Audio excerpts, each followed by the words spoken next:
Muy bien, entonces ya vamos a ir arrancando despacito, en el nombre del Padre, y del Hijo, y del Espíritu Santo. Amén.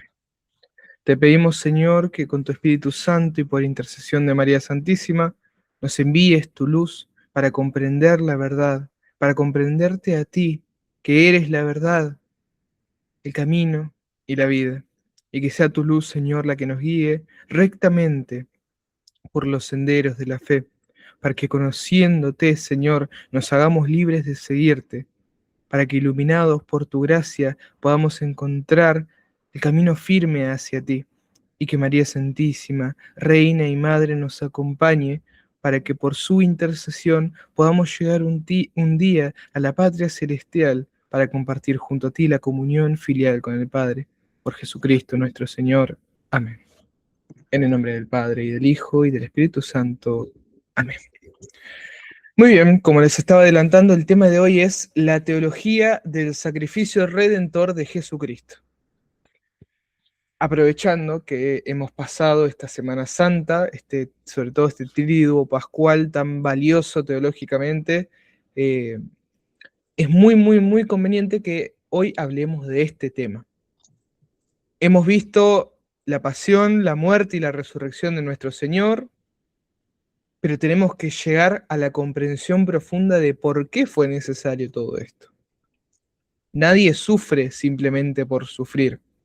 ¿Por qué era necesario que el Señor, primero, se hiciera hombre, segundo, se entregara en sacrificio, y tercero, se entregara a la muerte y muerte de cruz, a esa tortura terrible a la que sufrió? Esas son las tres incógnitas principales que vamos a responder con este solo tema. El misterio de la encarnación, el misterio de la muerte tortuosa y el misterio del sacrificio.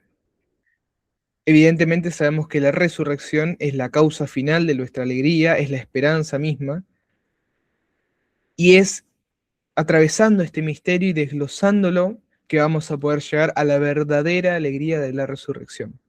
Por eso es que decimos que la Pascua del Señor, muerto y resucitado, es el fundamento de toda nuestra vida.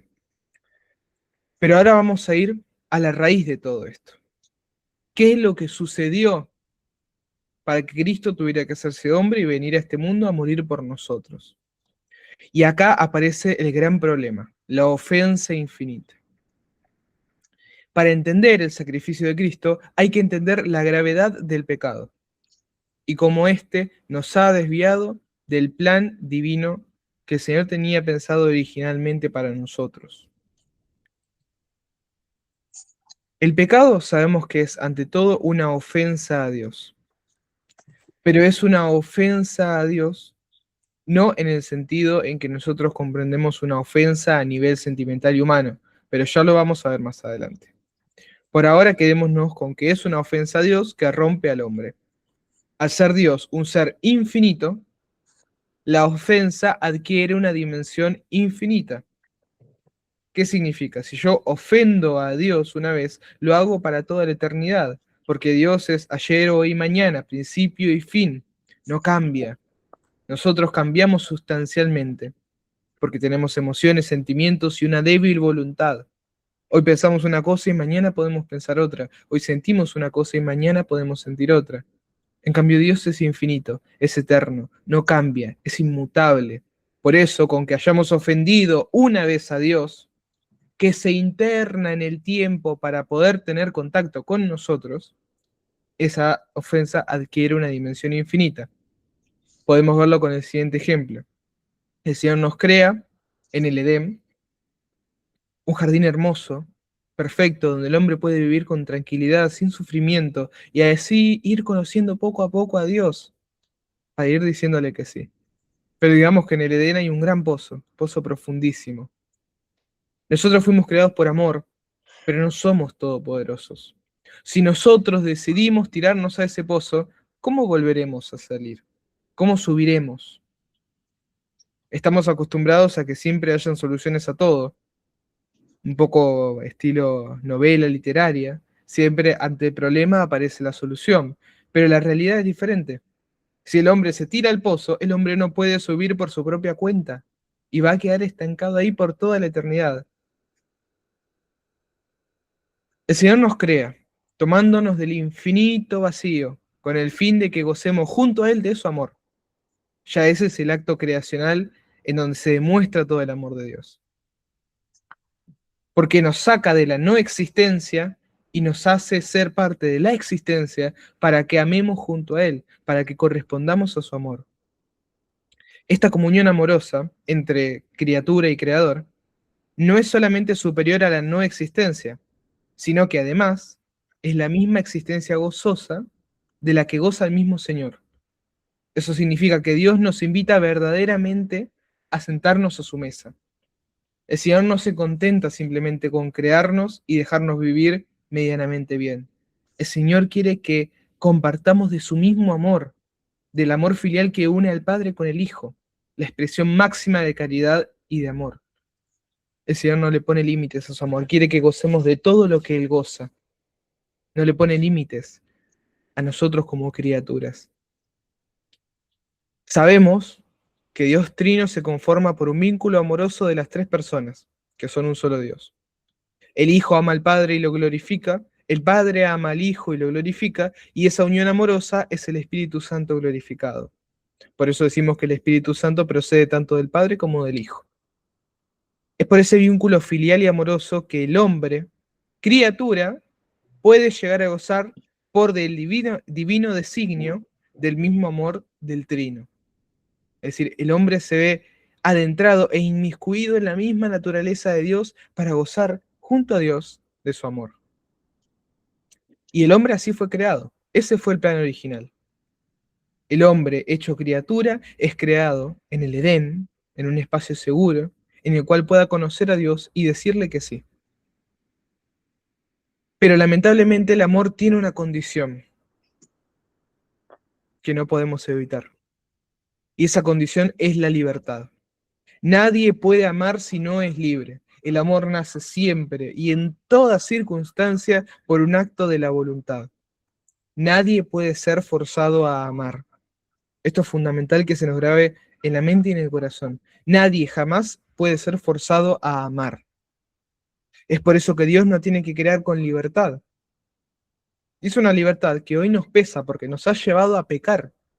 Pero si no fuéramos libres, jamás podríamos ser dignos y compartir el amor de Dios, que requiere de libertad. El hombre fue creado libre para poder corresponder al amor gratuito del Señor. Es decir, el hombre no es el que acciona el movimiento, sino que responde al amor de Dios que ya se ofrece. Y así alcanzarlo en plenitud. Sin embargo, el hombre, utilizando la libertad que el Señor le había otorgado, decide desobedecer la tierna directriz divina que lo mantenía preservado de la posibilidad del pecado. Es decir, utiliza la libertad en el sentido contrario para el que fue creada. En vez de configurarnos más a Dios, en vez de decirle que sí al Señor, en vez de utilizar la voluntad para poder corresponder al amor divino, la utilizamos exactamente para lo contrario, para alejarnos de Dios, para desconfigurarnos de Él. Por eso dice la Sagrada Escritura que venimos a ser como otros dioses, en vez de ser en Dios. En vez de configurarnos en Dios, quisimos hacernos como otros dioses, en tanto independientes del Señor. Al realizar este acto de traición y de separación, decimos que ofendimos a Dios. Sin embargo, esta ofensa no se puede comprender según la lógica humana, que es lo que decíamos al principio, porque el Señor, que es todo amor, es incapaz de sentir emociones humanas, fluctuantes, ya que, como dice Santo Tomás de Aquino, Dios es acto puro. Esto significa que en Él no hay cambios ni pasiones. Es verdad que Dios se mete en el tiempo para poder contactarse con nosotros. Eso lo sabemos. Pero lo que es importante es saber que nosotros no podemos hacer enojar a Dios, porque Él es eterno. Entonces, cada vez que nosotros decimos que ofendimos a Dios, en realidad lo que queremos decir es referirnos al efecto propio que tiene el pecado en el alma, al cual lo comprendemos como justicia divina. Es decir, el Señor se ofrece como Maestro divino para que nosotros comprendamos que lo que hace el efecto del pecado en nosotros, aun cuando no lo podemos ver. Por eso lo llamamos justicia divina y por eso lo llamamos una traición al Señor.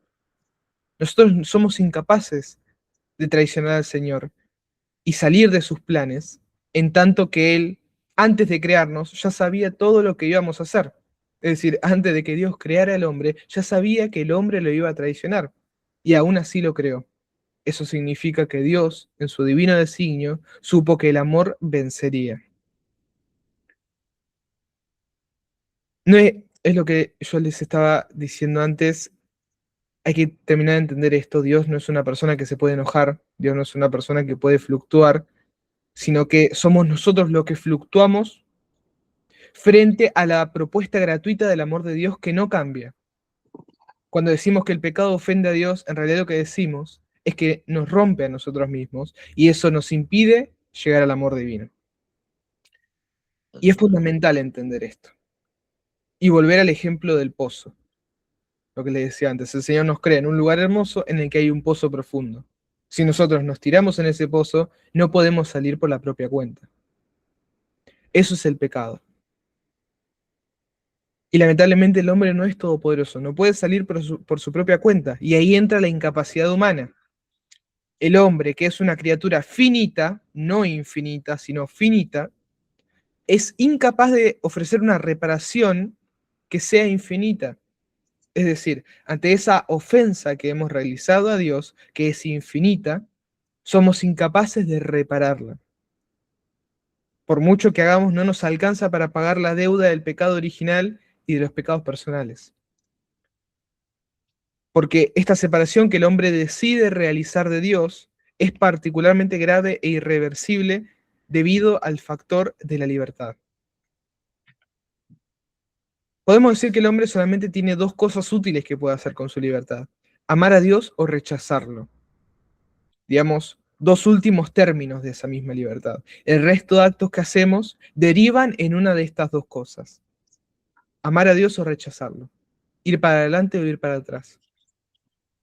El resto de los actos colaboran a uno de estos dos fines últimos y necesariamente toman parte de alguno de estos dos lados.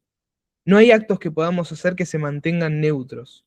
Todo lo que hacemos o nos avanza o nos hace retroceder en el camino del Señor. Aun cuando nosotros no seamos conscientes de esto, claro. Y esto se sella que el hombre, al ser creado, lo fue para ser elevado hasta la inmortalidad compartida con Dios. Es lo que decíamos antes. El hombre fue creado para elevarse hasta el mismo amor divino, para compartir el mismo amor del que gozan el Padre y el Hijo y el Espíritu Santo. Este misterio se llama la teosis, cómo el hombre se eleva hacia lo divino. Pero la creación, toda la creación, en última instancia, existe siempre como estadio previo a la eterna decisión del individuo, sea la de la eterna comunión con Dios, sea la de la eterna separación con Él. ¿Qué quiere decir? Toda la creación y el tiempo en el cual nosotros vivimos es un estadio en el cual tenemos la oportunidad de volver a Dios. Una vez que ese estadio termina, nosotros vamos a continuar para adelante en el camino que hayamos tomado sin posibilidad de regresar atrás. Pero sucede que cuando el hombre utiliza la propia libertad para alejarse de Dios, él mismo está cerrando una puerta que no puede abrir. El hombre tiene la libertad para romperse, pero no tiene la capacidad de reconstruirse para volver a amar. El hombre es libre, pero no es todopoderoso. Uno puede decidir terminar con su vida, hablando del pecado, porque el que peca ya está muerto en vida. Uno puede decidir terminar con su vida, pero lo que uno no puede hacer es volver a nacer por propia cuenta. Así como nosotros no decidimos nacer, tampoco decidimos ni somos capaces de volver a nacer por nuestra propia cuenta. Y ahí es donde aparece el drama del pecado. Podemos rompernos, pero no nos podemos volver a reconstruir. Por eso es que el Señor tanto se ha esforzado en que justamente no pequemos. Y utilizando esta analogía, podríamos volver al ejemplo del pozo. Estando en nuestro estado de naturaleza original, es decir, la naturaleza que no estaba caída, estábamos en ese jardín del Edén. en esa creación que el Señor nos había hecho, en ese plan original en el cual gozábamos de la creación y de a poco íbamos conociendo al Señor. De a poco le íbamos diciendo que sí. Pero ¿qué sucede? Ese Edén, para que fuéramos libres, tenía un pozo, que en este caso se representa como un árbol y una manzana. Al final es lo que siempre recurrimos, es el pecado, es el desobedecer los planes divinos, es el utilizar la libertad para lo que no fue creada. Y el Señor intenta evitar que nosotros lo hagamos porque sabe lo que nosotros no sabemos. Sabe que nos estamos condenando sin verlo. Pero el hombre, aún así, utilizando la libertad que le era propia y necesaria para el amor, decide tomar de ese árbol, decide tirarse a ese pozo. El camino del pecado es como una especie de pasillo de puertas, de una serie infinita de puertas. Y conforme el hombre va atravesando puerta tras puerta, se van cerrando detrás de sí y no puede volver a salir. Cuanto más se adentra, más difícil es volver a salir. Con el pecado original, el hombre entra en ese pasillo y cierra la primera puerta, que ya no puede volver a abrir por cuenta propia. Y es lo que heredamos, por eso decimos que nacemos en pecado, el pecado original. Al nacer, nosotros ya estamos con la primera puerta cerrada. Eso significa que los nuevos niños que nacen de este mundo, hasta que no son bautizados, son incapaces de ir a Dios por el pecado de sus padres. El hombre quiso vivir su vida por fuera de Dios, quiso ser como otros dioses. Y el Señor, por haberle regalado su libertad, se lo concede, porque respeta nuestra libertad. ¿Cuál es el fruto de eso? Que los hijos del hombre van a vivir en esa misma condición, con esa misma primera puerta cerrada del pecado. Y de ahí en adelante uno puede pecar tanto como se puede adentrar en ese pasillo. El alma del hombre, conforme se va adentrando en ese pasillo, en ese pecado, se va oscureciendo, se va rompiendo. Y por su cuenta propia no puede volver atrás. No puede hacer nada más que pecar más. Ese es el drama del pecado. Es bueno comprender también que cuando la voluntad se tiene en perfección, es absoluta. En tanto que aquello que se resuelve realizar se vuelve inquebrantable.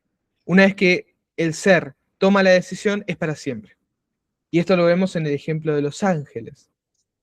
Los ángeles tomaron una decisión, tanto los ángeles que se fueron con Dios como los ángeles que se rebelaron, y es para siempre. Por eso no hay un Cristo redentor para los ángeles, porque ellos no tienen la posibilidad de redimir, porque su voluntad es absoluta como es la voluntad del Padre. Una vez que se toma una decisión, es para siempre. Esto es eh, algo que nosotros fundamentalmente tenemos en diferencia con los ángeles, que el hombre es creado con una voluntad débil, podríamos decirla débil, es una forma de llamarla, por la divina y misericordiosa disposición de Dios, de forma que tuviera que luchar para alcanzar aquello que se quisiera conseguir por voluntad. O sea, para conseguir lo que nosotros queremos, tenemos que luchar contra la carne, contra las pasiones, contra las emociones. Y esto es así justamente para que el hombre pueda volver atrás. Si el hombre fuera como los ángeles, una vez que pecó, se condenó para siempre. Sin embargo, Dios nos da esta debilidad como un regalo gratuito y que puede parecer contradictorio, ¿no? ¿Cómo puede ser que una debilidad sea algo bueno? ¿Cómo puede ser que una debilidad sea un regalo amoroso de Dios? Pero lo es, en tanto que nos permite volver atrás en ese pasillo. Nos permite decirle que sí a Dios, decirle, sí, Señor, me equivoqué, quiero conocerte. Este estado de debilidad de voluntad al hombre le dura cuanto le dura su vida terrenal. Es decir, la vida en sí misma, la vida que nosotros compartimos, la vida de la carne, nos mantiene en este estado de voluntad debilitada. Y el Señor así lo quiso en su piedad, justamente para evitar que el hombre se perdiera para siempre y tuviera la oportunidad de alcanzar su amor para el que fue creado. Así el hombre durante su vida es libre, pero su voluntad está sometida a las pasiones. y durante su vida puede aceptar que Dios es el Señor, que su ser es pecaminoso y miserable, y así desear volver con su Creador. Sin embargo, por más buena voluntad que tuviera el hombre, no puede retroceder en el pasillo del pecado por su propia cuenta. Es incapaz. Y acá entra la paradoja. Solamente el hombre tiene que volver al seno divino, porque él fue el que pecó. El hombre fue el que se separó de Dios y no Dios del hombre. Pero solamente Dios puede lograrlo, porque solamente Dios es todopoderoso. Acá entramos en la paradoja del hombre. ¿Cómo va a ser el hombre para salvarse?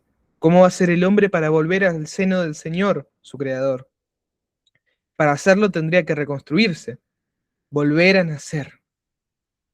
Esto es lo fundamental de toda esta idea, volver a nacer. El hombre tiene que volver a nacer para poder tomar las decisiones correctas que no tomó en un principio.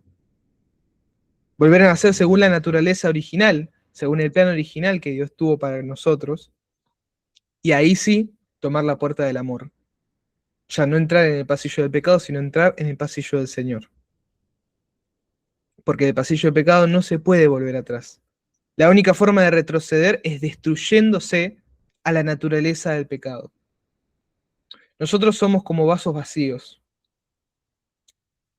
Y si elegimos el pecado o elegimos a Dios, ambas fuerzas construyen en nosotros como un edificio. Conforme más vamos avanzando en una de estas dos partes, en uno de estos dos equipos, bandos, se va construyendo más y más alto nuestro edificio. Por eso es que la única forma de abandonar el pecado y de volver a Dios es destruir el edificio que el pecado construyó en nosotros. Por eso hablamos de destruir la naturaleza corrupta. Naturalmente esa destrucción duele, cuesta, es sufrida. Porque hay que destruirse verdaderamente de todo lo que el pecado construyó en nosotros para poder construirse en el amor. Un edificio no se puede construir sobre el otro. O está el edificio del Señor o está el edificio del pecado. Entonces, para volver a Dios tenemos que destruir ese edificio y dejarnos vacíos, limpios de todo mal, para que el Señor pueda construir su edificio en nosotros. Para renacer, primero hay que morir. Pero ¿cómo va a ser el hombre para alcanzar una vida nueva? Si al morir por la naturaleza pecadora, se condenaría. Es decir, yo tengo para renacer, tengo que morir, pero si me muero me condeno. Estoy en otra paradoja. ¿Qué hago? ¿Cómo voy a hacer para morir sin perder la vida? Y así renacer según el diseño original que el Señor planeó para mí. Y es acá, queridos hermanos, donde entra la figura más importante de toda la creación, Jesucristo nuestro Señor. Es acá donde entra la necesidad del Dios hombre. Es acá donde el hombre encuentra solución a la paradoja de su salvación. Es acá donde aparece la divina, fundamental y necesaria figura de Jesucristo. Y por qué era necesario que Él fuera verdaderamente Dios, la segunda persona de la Trinidad, y verdaderamente hombre, nacido de María Santísima. Cristo nuestro Señor viene a solucionar la paradoja en la que se encontraba enclaustrada la humanidad. Cargando nuestros pecados gratuitamente, se entregó al sacrificio. De forma que muriendo por nosotros y resucitando por su condición divina, pudiera otorgarnos en Él vida nueva. Un renacer al antiguo diseño del hombre, el diseño original para el que fue creado. El diseño capaz del amor de Dios. Por eso es que Jesucristo es la figura central de toda nuestra historia. Es la razón de nuestro ser. Es el único capaz de otorgarnos aquello que nosotros mismos hemos perdido por la voluntad. Por eso es que yo le decía antes que el estado de voluntad débil que nosotros tenemos nos permite salvarnos aún después de pecar. Es un regalo divino.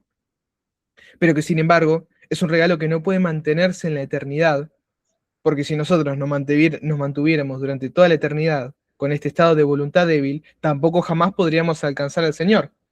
Porque para llegar al Señor tenemos que morir también esta vida. Por eso es que el Señor nos da un plazo en el cual podemos decirle sí o no, y al morir, nuestra decisión se hace permanente. Si elegimos al Señor, nos uniremos a Él en la comunión divina, si no, obtendremos la consecuencia lógica de nuestros actos, que es la condenación, el alejamiento perpetuo del Señor. Y esto lo hace el Señor porque respeta nuestra voluntad, claro. Si nosotros lo rechazamos durante la vida, también lo vamos a rechazar después de la vida. Volviendo, solamente Dios era capaz de reconstruirnos, así como en un tiempo pasado nos creó. Y solamente un hombre es capaz de morir, Dios no es capaz de morir. Así, Jesucristo, verdadero Dios y verdadero hombre, murió para que con su muerte muriera y se destruyera nuestra antigua persona, aquella que avanzaba en el pasillo del pecado. Y con su resurrección obtuviéramos nueva vida, obtuviéramos el renacer, la reconstrucción del ser, para que podamos volver a tener la capacidad de decidirnos por el pasillo del amor, el pasillo de Dios. Esto es fundamental y es algo que hoy en día hace falta entender sobre muchas otras cosas. Cristo en la cruz no nos asegura la salvación, nos da la posibilidad de salvarnos, pero a nadie lo fuerza. El Señor va a seguir respetando hasta el último de nuestros días la propia libertad. Y si nosotros no queremos aceptar el sacrificio de Cristo, naturalmente no lo vamos a tener por propio. El Señor salva a los que quieren ser salvados. Ya dice San Agustín, el Señor que te creó sin ti, no te salvará sin ti. Entonces, el sacrificio de Cristo es una posibilidad. El sacrificio de Cristo lo que hace es abrir las puertas de ese pasillo de pecado para que nosotros podamos volver a elegirlo a Dios. Eso es la gran confusión de hoy en día, en la que pensamos que como Cristo murió por nosotros, todos nos salvamos, y no es así. Para hacernos dignos del sacrificio de Cristo, primero tenemos que destruir ese edificio del pecado que está construido en nosotros. Si no, no hay lugar para Dios. Tenemos un solo alma, y en esa alma entra un solo edificio, sea el del pecado, sea el de Dios. Y cada vez que nosotros, que queremos vivir según Dios, pecamos, lo que hacemos es destruir lo que el Señor había construido en nosotros y volver a la historia del pecado.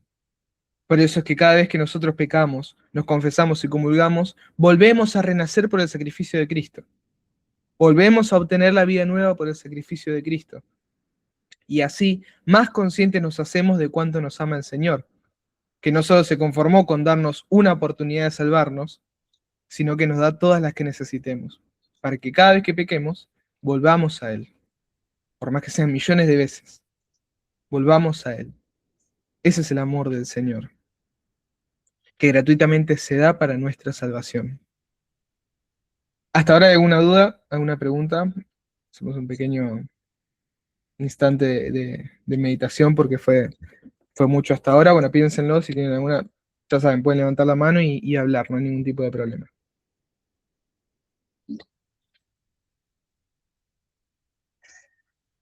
Como les decía, es muy conveniente charlar de esto después de Semana Santa, para poder entender todo esto que vinimos meditando en esta Semana Santa, en este triduo pascual, todo esto que venimos meditando, es bueno entenderlo desde el lado teológico, ¿no?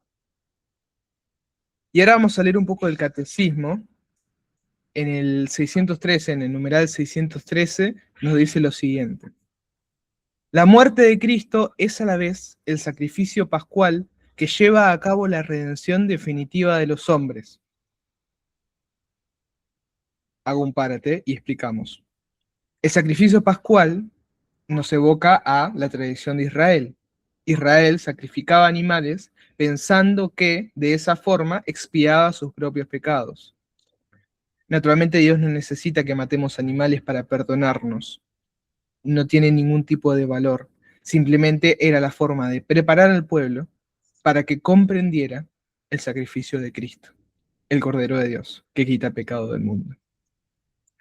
Sigo citando el catecismo. Por medio del Cordero que quita el pecado del mundo y el sacrificio de la nueva alianza, que devuelve al hombre a la comunión con Dios, reconciliándole con él por la sangre derramada por muchos para la remisión de los pecados. ¿Qué significa esto? es justamente que por la sangre de Cristo, que nosotros volvemos a establecer la alianza con el Padre, que nosotros volvemos a ese diseño divino para el cual fuimos creados. Es en Cristo nuestro Señor. Nosotros, para hacernos dignos del sacrificio de Cristo, lo que tenemos que hacer es asimilarnos con Él. Es ser partícipes de su cuerpo. Por eso decimos que la iglesia es el cuerpo místico de Cristo.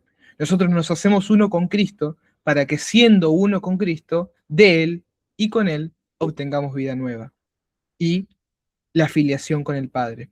Por eso nos llamamos hijos de Dios. Somos hijos de Dios en Cristo. Somos hijos de Dios en el Hijo de Dios. Por eso también nos llamamos cristianos, que significa otros Cristos. En Cristo nos hacemos semejantes a Él. Abandonamos esta naturaleza de ser otros dioses, como dice la Escritura, en tanto que queremos realizar nuestra vida por fuera de los planes de Dios, y nos configuramos de vuelta a Dios. Nos hacemos en Cristo nuestro Señor, para volver a ese plan divino para el cual fuimos creados. Vamos a leer otro numeral del Catecismo ahora, el 616, que dice lo siguiente. El amor hasta el extremo es el que confiere su valor de redención y de reparación, de expiación y de satisfacción al sacrificio de Cristo. ¿Qué significa esto? Que es justamente este amor que se da hasta el extremo, que Cristo nuestro Señor realiza en su pasión, el que nos da verdaderamente el valor de redención y de reparación. El Señor, con su amor infinito, ha reparado nuestra ofensa infinita, la ofensa infinita del pecado. Sigo leyendo. Nos ha conocido y amado a todos en la ofrenda de su vida. El amor de Cristo nos apremia al pensar que si uno murió por todos, todos por tanto murieron. Ningún hombre, aunque fuese el más santo, estaba en condiciones de tomar sobre sí los pecados de todos los hombres y ofrecerse en sacrificio por todos.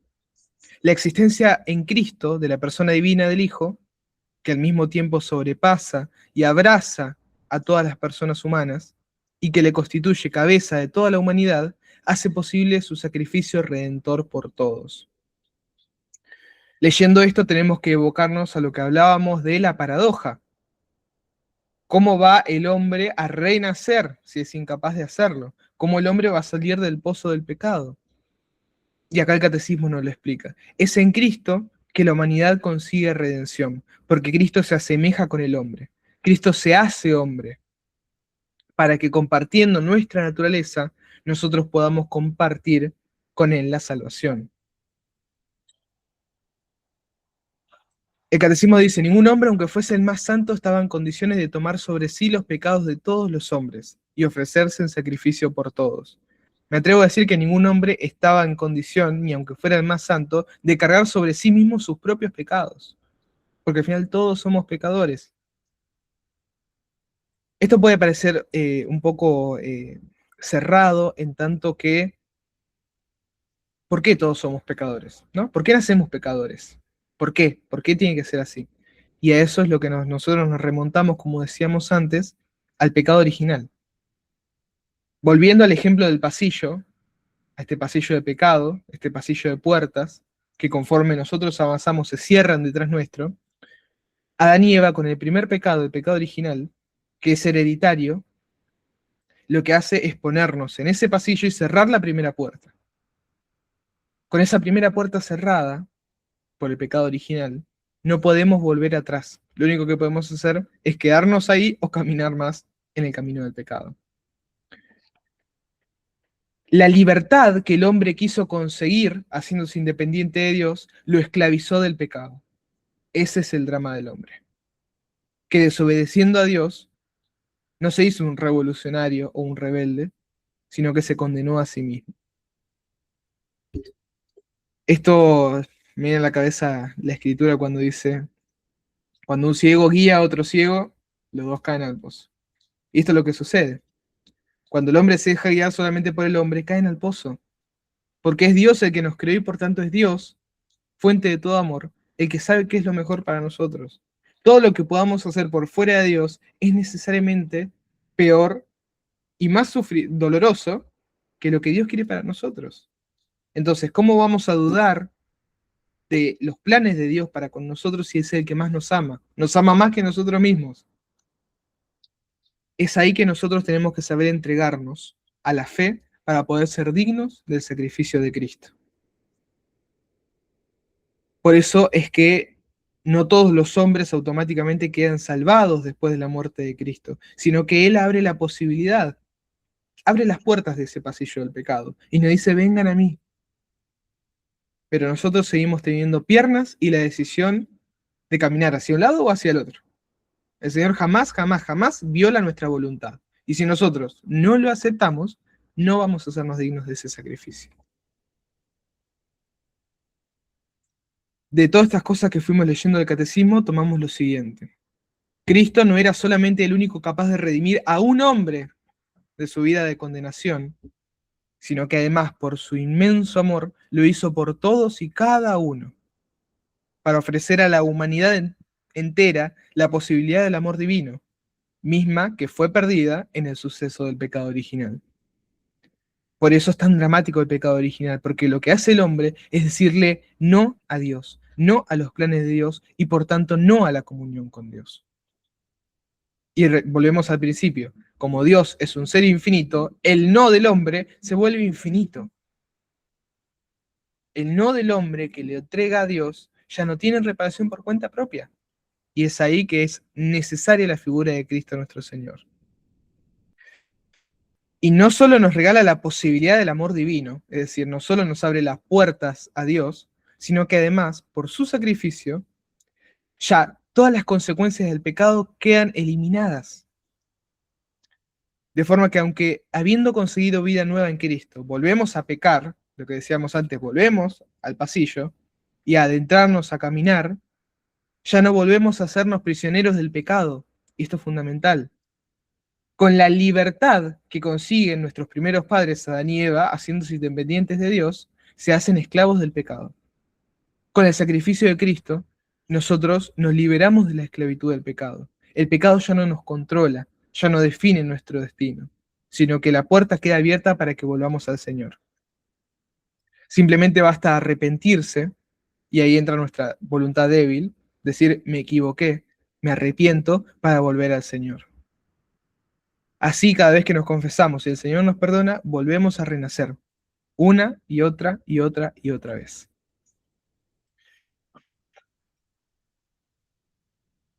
Y es dentro de este paradigma y este misterio hermoso, permanece ante todo nuestra débil voluntad, que nos va a pesar durante toda esta vida terrena. Y sucede que si no tuviéramos esa debilidad en la voluntad, fíjense qué dramático que es esto, si no tuviéramos esa debilidad de equivocarnos y arrepentirnos, el sacrificio de Cristo sería inútil, no serviría de nada, porque el que eligió el pecado va a permanecer en el pecado. Sin embargo, no, fuimos creados por la carne, fuimos creados bajo el dominio de las pasiones. Ojo, pasiones las cuales podemos dominar, pero solamente por la gracia de Dios. Por eso es que, como decían bien al principio de la reunión, no existe un Cristo redentor para los demonios. ¿Por qué no existe? ¿Por qué el demonio no se puede? Por esto mismo. Los ángeles, todos los seres de naturaleza angelical, nacen con una voluntad no débil, no, digamos no perfecta, pero sí no es débil. Es decir, no tienen esta fluctuación. Entonces, cuando ellos tomaron la decisión de renegar de Dios, de alejarse de Dios, de romper la comunión con Dios, su decisión fue absoluta. Haga lo que haga Dios, mientras respete su libertad, la de los demonios, no va a poder otorgarles misericordia. Porque ellos no la van a aceptar, no porque Dios no quiera. Dios quiere que todos se salven. Pero para salvarnos necesitamos sí o sí de la libertad.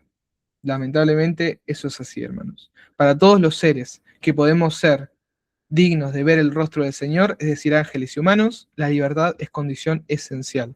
Sin la libertad no podemos comprender al Señor. Y para tener libertad necesitamos inteligencia, razón.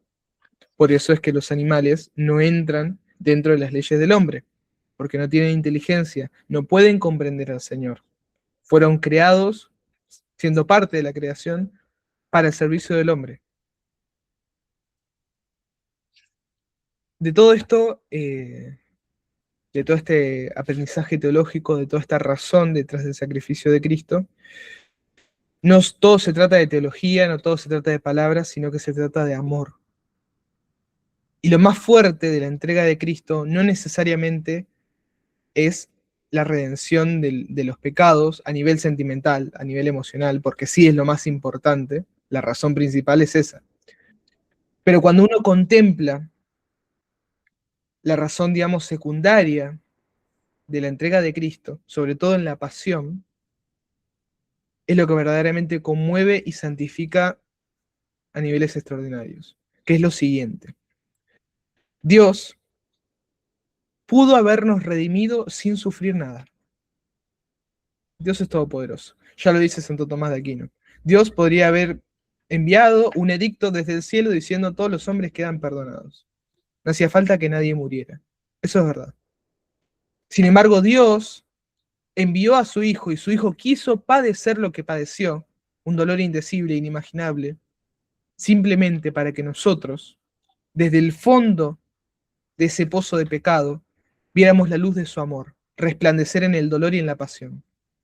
Cuando nosotros vemos a Cristo llagado, con la cruz cargando sobre sí, doloroso, cuando vemos a la madre llorando a los pies de la cruz, es ahí cuando comprendemos el amor de Dios, que de otra forma no lo podríamos ver. Porque el pecado, ante todo, inhabilita la posibilidad del amor. El pecado, cuanto más se construye en nosotros, más nos impide dar o recibir amor.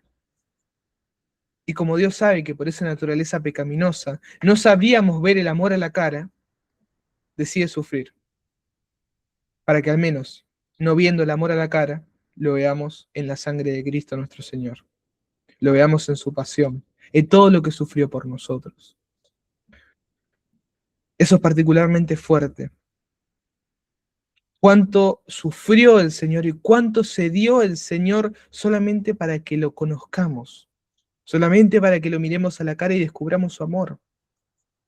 Todo lo que padeció Él en la cruz, que los dolores físicos no son nada comparados a los dolores espirituales de cargar con todos los pecados del hombre, todo, absolutamente todo, lo hizo simplemente para que lo conozcamos. Y más fuerte es esto todavía, cuando sabemos que el Señor lo habría hecho solamente por uno mismo. Si solamente mi salvación o tu salvación dependiera del sacrificio de todo lo que hizo Cristo, Él lo haría de vuelta una y mil veces si fuera necesario, solamente para que un hombre se salve. Cuanto más para toda la humanidad. Eso es lo que nos ama el Señor. No tiene límites el amor del Señor. No tiene límites la paciencia del Señor. No tiene límites cuánto el Señor quiere que estemos con Él. Por eso envió a su Hijo amado. Nos dio todo lo que tenía el Señor, verdaderamente, para nuestra salvación. Esta es la urgencia de volver a Dios. Esta es la urgencia de comprender lo finito de la vida y la importancia de lo que viene después. Esta vida es un reloj que está corriendo. Mientras vivamos, tenemos la oportunidad de redimir, tenemos la oportunidad de volver a Dios, de aceptar el sacrificio que Cristo nos ofrece gratuitamente y volver a nacer según el diseño original. Pero en cuanto la vida se nos vaya, nuestra voluntad va a perder esa flaqueza, porque en algún momento hay que tomar la decisión. Y ahí vamos a llegar al final del pasillo que hayamos tomado. Si tomamos el pasillo del pecado, vamos a llegar hasta el fondo, hasta la consecuencia final del pecado, que es el infierno, la eterna separación con Dios. Pero si tomamos el pasillo del Señor, ahí vamos a llegar a la comunión perfecta con el Padre, que es un estado de gozo indescriptible. Es la existencia por excelencia. El Señor quiere que compartamos la misma alegría del Señor. Fíjense qué generoso es nuestro Dios. Esta es la importancia del sacrificio de Cristo y de entenderlo. Y también de entender la urgencia. ¿Cuánto vale esta vida comparada a la eternidad? ¿Cuántos de ustedes aceptarían que yo les ofreciera un segundo más de vida a cambio del resto de sus años? Imagínense esto. Yo vengo y les digo, ¿qué prefieren? ¿Todos los que le queda de vida o solo el próximo segundo? Evidentemente la decisión es lógica. Esa decisión se queda grande comparada a lo que es la eternidad frente a nuestra vida en esta tierra. Por eso siempre decimos en la gloria, por los siglos de los siglos. Es indecible, inimaginable, no tiene fin. Entonces, ¿cómo no vamos a aprovechar la finitud de esta vida, que no es nada, que es polvo entre las manos, para conseguir la vida eterna que el Señor nos ha dado? Cuando la vemos, cuando vemos la pequeñez de nuestra vida, comparada a la gloria del cielo, todo comienza a cobrar sentido y todo empieza a perder el sentido que el pecado le había dado. Y empezamos a ver que el mundo ya no nos ofrece nada que sea de provecho, porque nuestra ambición es mucho mayor. No nos contentamos con un par de años de felicidad, no. Nos contentamos con toda una eternidad de felicidad, una felicidad insuperable, junto a Dios nuestro Señor. Es interesante ver a la luz de todo esto cómo el Señor fue preparando al pueblo de Israel. Hemos entendido la importancia de que Cristo viniera al mundo. Se hiciera hombre, nos enseñara a vivir según los hijos de Dios y por su muerte nos hagamos hijos de Dios. Pero ver cómo el Señor preparó a Israel como cuna del Cristo. Por eso era el pueblo elegido, el pueblo de la promesa. El Señor utilizó a Israel. A ver, hoy en día decir utilizó suena un poco mal, ¿no? Suena un poco impotente. Digamos, preparó a Israel, porque fue así, en un designio amoroso, Dios es amor, para la llegada de Cristo, de Jesús el Mesías, que iba a preparar a la humanidad. Y cuando nosotros vamos viendo cómo es que el pueblo de Israel evoluciona, cómo es que el pueblo de Israel va adoptando sus nuevas costumbres, aquello que el Señor le va a dar sentido, vemos cómo siempre estuvo presente en Dios la idea eterna de la salvación del hombre. Dios, desde antes de la creación y hasta el final de los tiempos, pensó, supo primero que el hombre iba a pecar, supo el destino del hombre y así quiso enviar a su Hijo para su salvación. Y ahí es donde nosotros entramos en este tiempo y es donde nosotros empezamos a comprender el regalo de Dios para con nosotros. Jesús vino a este mundo y al venir a este mundo toma la posición de hombre. Y eso es lo que nosotros nos permite comprender y ver cómo Dios se asemeja a nosotros. Es decir, no hay nada que Dios no haya hecho para nuestra salvación. Y no solo es la entrega de Cristo, es toda la preparación del pueblo de la alianza, del pueblo de la promesa, del pueblo de Israel. Y una cosa muy terrible de esto es el quiebre que sucede en Israel para los que aceptaron a Cristo y para los que no. Tocando este tema es muy bueno, provechoso también, llegar a entender por qué ya el pueblo de Israel ha perdido su condición de pueblo santo, ¿no? Porque bien, viendo cómo evoluciona la historia de Israel, de las promesas de Dios, ¿por qué Israel deja de ser el pueblo de la promesa? Porque Y no esto, creyó. ¿cómo? Disculpa, ¿hablaste, Susana? Me pareció. Sí, porque no creyeron en el Señor Jesús, de que era el Hijo de Dios. Bueno, sí, claro, esa es la respuesta. Y ahí entender, ¿no? Cómo el no creer rompe con su ser el pueblo divino. Y para entender esto, tenemos que evocarnos a el tema de la fe. La fe no es solamente creer en Dios. Cuando la fe es verdadera, el creer implica obediencia. Es decir, si yo creo que Cristo es el Señor, por consecuencia lo voy a obedecer, porque es la consecuencia lógica. Si yo no obedezco, mi fe no es verdadera, porque si yo acepto que Cristo es el Señor, nadie quiere sufrir por cuenta propia. Es decir, todos buscamos el bien propio. Eso es un dato, es un hecho objetivo. Todos buscamos el bien propio, nadie quiere sufrir sin razón. Entonces, si reconocemos que Cristo es el Señor y que en Cristo hay vida, la consecuencia lógica de ese descubrimiento que se hace por la fe es la obediencia. Pero sucede que cuando el hombre ve a Cristo y rechaza lo que él ha mandado, es a Cristo a quien rechaza. Por eso es que decimos que el pueblo de Israel deja de ser el pueblo de la promesa, y por eso también, dice la Escritura, no todo el que me diga Señor, Señor entrará en el reino de los cielos. Ahí ya el Señor nos va mostrando que la fe no es solamente decir con palabras lo que podemos creer o no, sino que la creencia y la fe verdadera va mucho más allá de eso. No todo el que me diga Señor, Señor entrará en el reino de los cielos. Los israelitas le decían Señor, Señor, constantemente en el templo, todos los días, Señor, Señor, pero no reconocieron a su Señor cuando lo vieron. Cuando estuvo con ellos y obró para que así lo conocieran, no lo reconocieron. Por envidia, no lo reconocieron por odio. A esto voy a leer un versículo de Hechos de los Apóstoles, capítulo 7, a partir del versículo 51, que dice lo siguiente.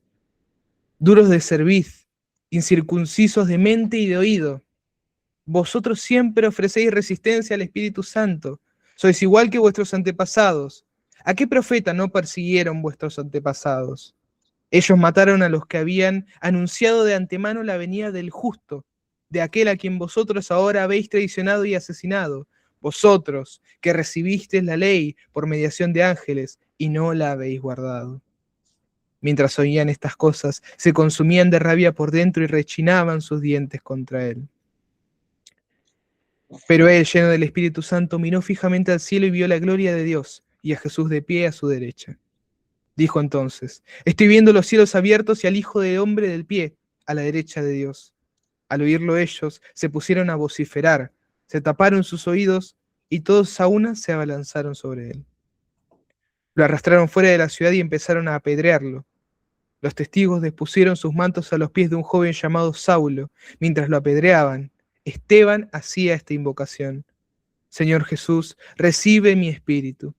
Después dobló las rodillas y dijo con voz sonora, Señor, no les tengas en cuenta este pecado. Y diciendo esto, se durmió. Palabra del Señor. Fíjense, este es el testimonio que da Esteban, uno de los apóstoles, y el martirio de Esteban. Y fíjense qué curioso, que es como le dice, incircuncisos de mente y de oído. Esto es muy particular, ¿no? Nos habla de esto. La circuncisión, que era la señal de la promesa, la señal de la alianza de los hijos de Abraham con Dios, era, digamos, el signo visible de esa alianza, ¿no? Era lo que en los hombres demostraba ese vínculo con Dios. Y ahí les dice, incircuncisos de mente y de oído. O sea, vivían por fuera según la alianza, pero su interior no se había transformado. Vivían de afuera según Dios, entre comillas, es decir, según la tradición del pueblo, pero por dentro el edificio del pecado no se había destruido. Y no solo eso, sino que le dicen que siempre ofrecen resistencia al Espíritu Santo, porque es el Espíritu Santo el que nos transforma, el que nos da la gracia del Señor para poder volver a Él.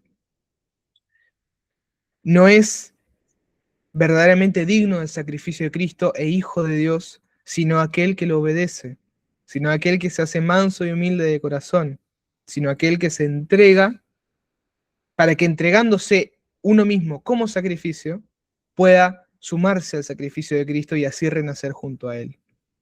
Por eso es que durante esta vida tenemos que sufrir. Pero ¿qué sucede con esto? El pueblo de Israel rechaza a Cristo. Viendo a su Señor, lo rechaza.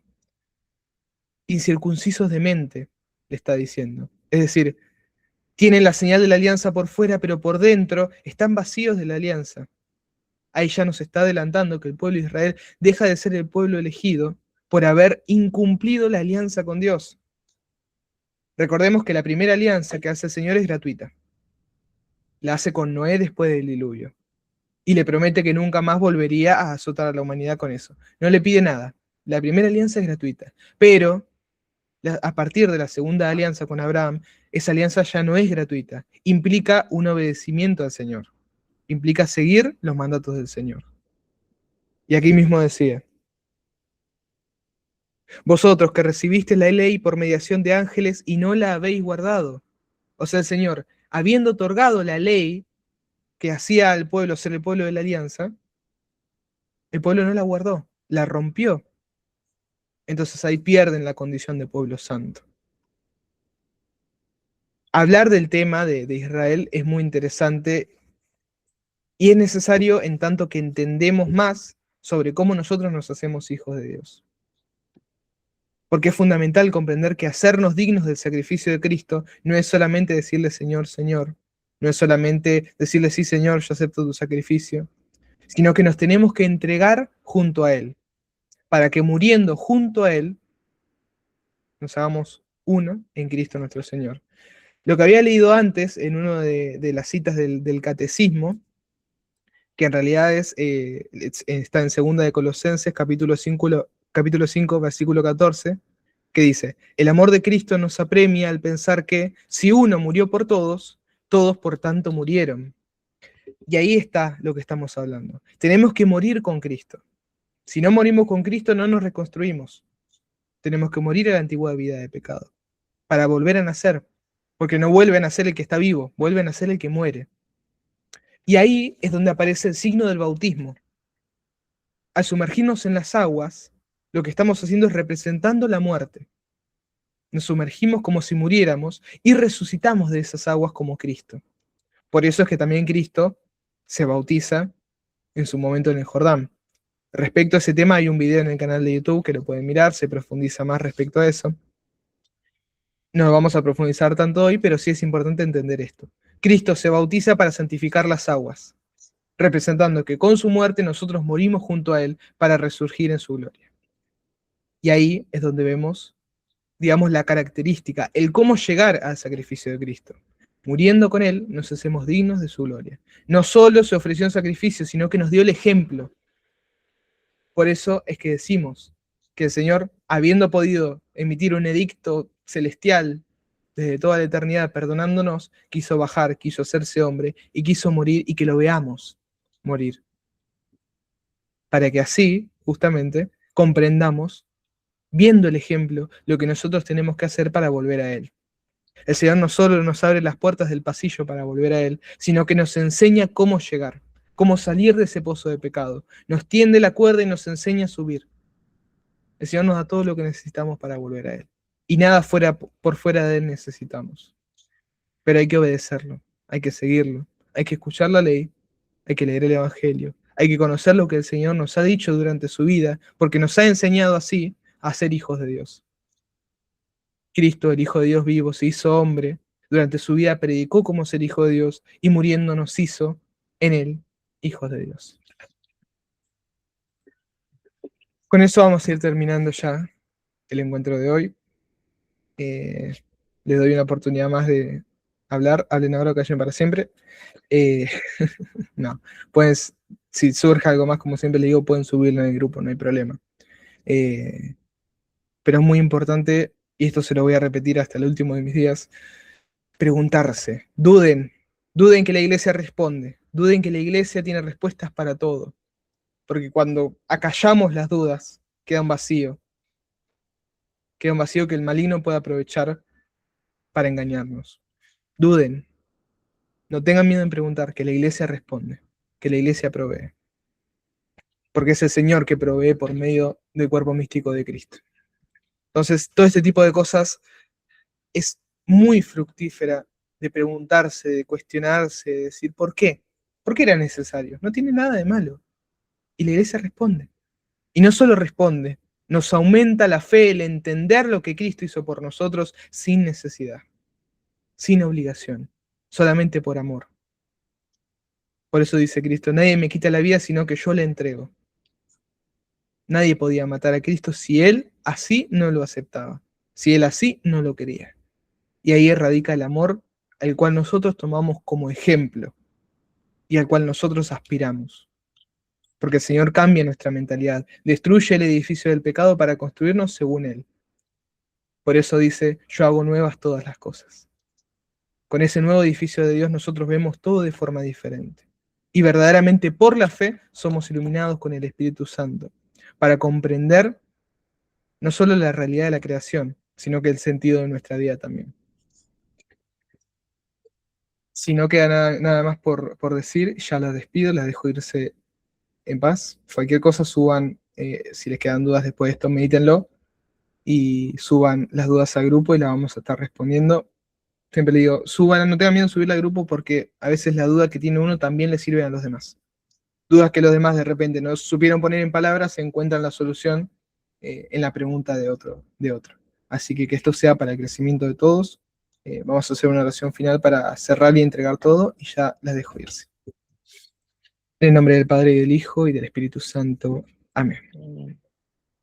María Santísima, Reina y Señora de todo lo creado, Madre nuestra, Madre de la misericordia y del amor, te ofrecemos todo lo que hemos visto en este día, para que por tu intercesión gloriosa nos alcance, Señor, la luz para comprender verdaderamente el amor detrás del sacrificio de tu Hijo amado, y que así, Señora, viendo a los ojos al torturado arriba de la cruz, podamos decirle que sí, podamos entregarnos junto a Él, para en Él obtener nueva vida. Por Jesucristo nuestro Señor. Amén. En el nombre del Padre, y del Hijo, y del Espíritu Santo. Amén. Amén. Que tengan un bendecido domingo. Si no fueron a misa, vayan a misa. Y nos Bendiciones. Es seguro que sí. Muy bien, muy bien, muy bien. Nos estaremos viendo seguramente dentro de 1 o 2 semanas. Voy a estar avisando por el grupo.